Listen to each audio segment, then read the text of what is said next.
샬롬 말씀 PT 사복음서 10분 묵상입니다. 오늘은 요한복음 20장에 부활하신 예수님의 모습을 통해 은혜를 나누기를 원합니다. 요한복음 20장은 예수님의 부활과 막달라 마리아, 제자들, 도마에게 나타나신 내용을 통해 부활의 사실성을 강조하고 있으며 요한복음의 기록 목적에 대해 언급하는 내용으로 마무리되고 있습니다. 저는 이 부분에서 두 가지를 주목하기를 원합니다. 세마포가 놓인 것과 예수님께서 제자들을 찾아가셨던 장면인데요.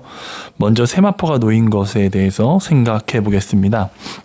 1절부터 10절에서 요한은 예수님의 부활 장면을 묘사할 때 빈 무덤과 세마포를 자세히 묘사하고 있습니다. 특히 세마포에 대한 이야기는 무덤이 비어있다는 내용보다 긴 절로 묘사되어 있죠. 5절에 구부려 세마포 놓인 것을 보았으나 6절에 무덤에 돌아가 보니 세마포가 놓였고 7절에 또 머리에 쌌던 수건은 세마포와 함께 놓이지 않고 딴 곳에 쌌던 대로 놓여 있더라. 8절에 그때에야 무덤에 먼저 갔던 그 다른 제자도 들어가 보고 믿더라 라고 얘기하고 있죠. 이처럼 세마포에 대한 묘사를 석절이나 걸쳐서 한 것은 요한이 이 장면을 굉장히 강조하고 있음을 볼 수 있습니다. 세마포는 우리식으로 말하자면 수의라고 할 수 있죠. 그리고 머리는 수건으로 감쌌다고 합니다. 여러분이 지금 예수님의 부활하신 빈 무덤에 있다고 상상해 보십시오. 예수님이 부활하신 후 세마포가 어떻게 놓여져 있었다고 상상해 왔었습니까? 어떤 이들은 세마포가 가지런히 정돈되어 있었다고 생각한 이들도 있습니다. 죽은 시체와 같던 예수님이 마치 잠에서 깬 것처럼 기지개를 펴시고 자신이 입던 세마포를 정리하고 나온 것처럼 말이죠. 그러나 5절에서 8절의 장면에서 묘사된 모습은 그것과 달랐습니다. 이 모습은 마치 나비가 누에를 벗고 껍질은 그냥 둔 채로 빠져나온 것 같은 모양을 하고 있죠. 세마포는 머리를 쌌던 수건에서부터 몸을 감싸던 세마포가 쌌던 모양 그대로 놓여 있었다라고 표현하고 있습니다. 예수님은 십자가형으로 강한 쇼크 상태에 빠졌다가 깨어나신 것이 아닙니다. 예수님은 전혀 새로운 부활의 몸을 입으셨습니다. 세마포가 놓여있던 장면, 머리에 쌌던 수건이 몸을 감싸던 세마포와 일정 간격을 두고 놓여있는 이 장면은 예수님은 그저 소생하신 것이 아니라 부활하셨음을 보여주고 있습니다.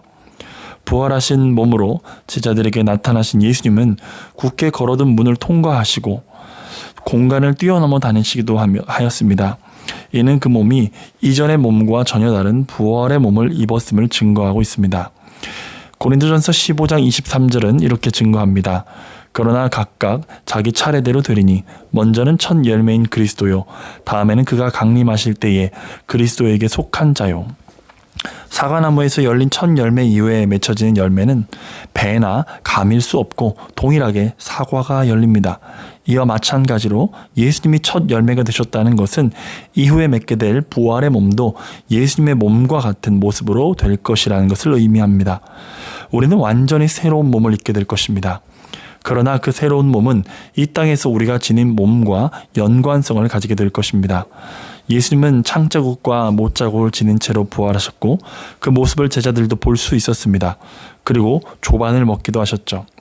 고린도전서 15장 52절은 이렇게 말씀합니다. 나팔 소리가 나매 죽은 자들이 썩지 아니할 것으로 다시 살아나고 우리도 변화되리라. 즉 우리가 입는 부활의 몸은 같은 몸을 입으면서 동시에 새롭게 된 몸을 입게 된다고 말씀하시죠. 우리의 몸은 영광스럽게 바뀔 것입니다. 하나님이 지니신 영광의 빛이 우리를 감싸게 될 것이기 때문이죠.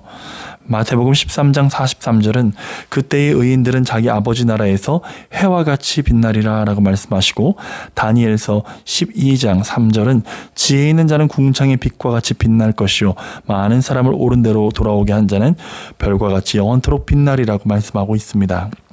우리가 입게 될 부활의 몸에 대해서 상상하면서 묵상해 보시기를 바랍니다. 두 번째는 예수님께서 제자들을 찾아가시는 장면입니다. 예수님의 시체가 사라지자 마리아는 슬픔에 잠깁니다. 그러나 예수님은 그녀에게 나타나셔서 한 가지 가슴 떨리는 말씀을 하십니다. 17절인데요. 나를 붙들지 말라. 내가 아직 아버지께로 올라가지 아니하였노라. 너는 내 형제들에게 가서 이르되 내가 내 아버지 곧 너희 아버지 내 하나님 곧 너희 하나님께로 올라간다 하라. 예수님의 말씀에서 주목해야 할 단어는 내 형제들이라는 단어입니다. 예수님은 부활 후 하실 일이 남아 있으셨습니다. 그 일은 이 하나님 나라의 일을 말씀하시는 것이었죠. 누가는 사도행전 1장 3절에서 이렇게 기록합니다. 40일 동안 그들에게 보이시며 하나님 나라의 일을 말씀하시니라. 예수님이 말씀하신 하나님 나라의 일은 무엇입니까? 예수 그리스도를 믿고 그 안에 거하는 자마다 예수님의 형제가 되고 하나님 아버지를 나의 아버지로 고백할 수 있게 된다는 것입니다. 예수님은 제자들을 내 형제들이라고 부르시면서 너희 아버지, 너희 하나님이라고 표현하시며 우리가 받은 은혜와 축복이 얼마나 크고 놀라운지를 말씀하십니다. 이 얼마나 감격적입니까? 우리는 죄와 허물로 죽어 마귀를 아비로 삼기면서 소망이 없던 삶을 살았습니다. 그러나 예수 그리스도를 믿음으로 우리는 하나님을 아버지로 고백하는 축복을 누리게 되었습니다. 하나님을 아버지로 부를 수 있다는 것이 여러분에게 감격적으로 다가오고 있습니까?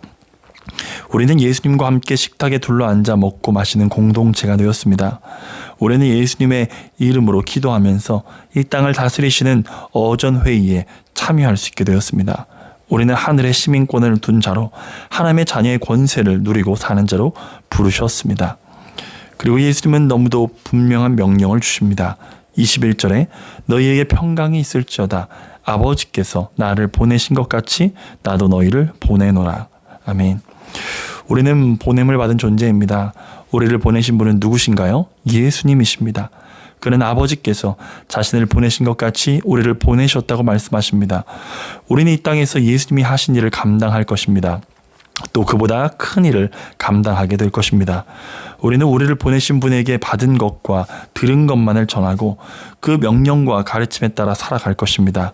예수님이 항상 보내신 분의 기쁨을 위해 살았던 것과 같이 우리도 예수님의 기쁨을 위해 살아갈 것입니다.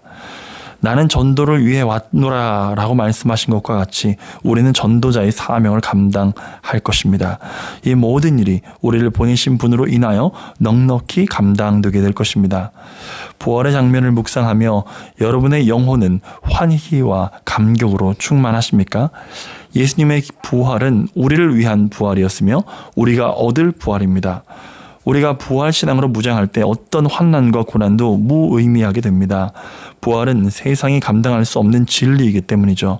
히브리서 11장 35절에 여자들은 자기의 죽은 자들을 부활로 받아들이기도 하며 또 어떤 이들은 더 좋은 부활을 얻고자 하여 심한 고문을 받되 구차히 풀려나기를 원하지 아니하였다고 증거하고 있죠.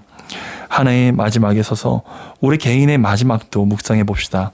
우리가 입을 영광의 몸을 사모하면서 이 땅에서 보냄을 받은 자의 사명을 감당하는 은혜가 있기를 축복합니다. 우리 말씀을 붙들고 함께 기도하겠습니다. 할렐루야, 예수님의 부활하심을 믿습니다. 부활의 영광스러운 몸을 입으시고 지금은 하늘 보좌에 앉으사 우리를 위해 간구하시는 예수님 참으로 감사합니다. 우리도 예수님과 같은 부활의 몸을 입을 것을 믿고 또한 사모합니다. 부활의 주께서 우리를 이 땅에 보내신 그 사명을 따라 승리하는 삶을 살게 하시고 많은 사람을 옳은 대로 돌아오게 하여 별과 같이 빛나는 성도들의 삶이 되게 하여 주옵소서. 예수님의 이름으로 기도합니다. 아멘. 오늘도 말씀의 자리를 승리하신 여러분들을 축복합니다. 매일 한 장씩 읽어가면서 주시는 그 말씀이 얼마나 달콤한지 모릅니다.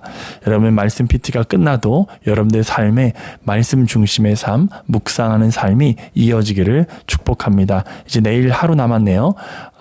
끝까지 화이팅 하시고 송구 영신 예배도 은혜 가운데 우리가 잘 준비했으면 좋겠습니다. 감사합니다. 사랑합니다.